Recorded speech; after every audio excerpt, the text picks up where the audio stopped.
Hello, gandang hayop sa umaga. Ito po si Doc Bernie. So, tuloy-tuloy pa rin ang ating series para sa ating information dissemination ng rabies. Okay, so ang topic natin ngayong araw ay tungkol sa spay and neuter. Kasama natin si Dr. Iris ng CityVet. So, ang unang tanong, Doktora, ano ba ang spay and neuter? Okay? Good morning po sa ating lahat.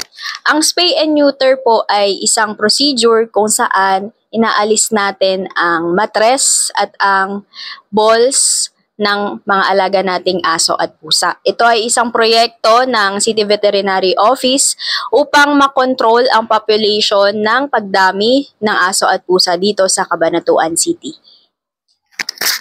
Okay, Doktora. Follow-up question natin. Anong edad nga ba ang pwedeng kapunin o spay and neuter sa mga aso at pusa? Okay. Ang City Veterinary Office po ay nagre-required na dapat 8 months pataas ang aso at pusa para makapon at kami ay tumatanggap ng hanggang 5 taon lamang.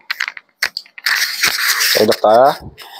Another follow-up question, ano nga ba ang benepisyo kung bakit tayo dito, maliban sa atin sa CityVet at mga ibang LGUs at mga private institutions ay nagkakandak ng kapon o spay and neuter? Okay, unang-una po, of course, para makontrol yung pagdami ng population. Pangalawa, upang mapahaba natin yung buhay nila kasi madaming pag-aaral na nagsasabi na ma-extend ang buhay ng isang aso at pusa ng 3 hanggang 5 taon kapag sila ay nakapon.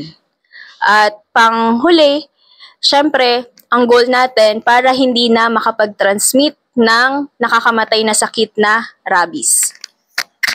Okay, Doktora, thank you. So, dito kasi sa City Hall, nag-start kami ng TNVR. Okay, Doktora, explain nga ano ba tong TNVR? So, ang TNVR po ay Trap, Neuter, Vaccinate, and Release. Ito ay sinasagawa namin dito. Pilot pa lang naman siya na huhulihin natin, itatrap natin ang mga stray cats and kung maswertehan, makahuli ng mga aso and then kakapunin natin sila o i-spay. Tapos kapag nag-heal na sila, ready na silang i-vaccinate and then for release sila. So meron tayong mga study na pagka sinagawa natin ang TNVR, magiging healthy yung environment sa mga kasama yung ibang stray cats and dogs.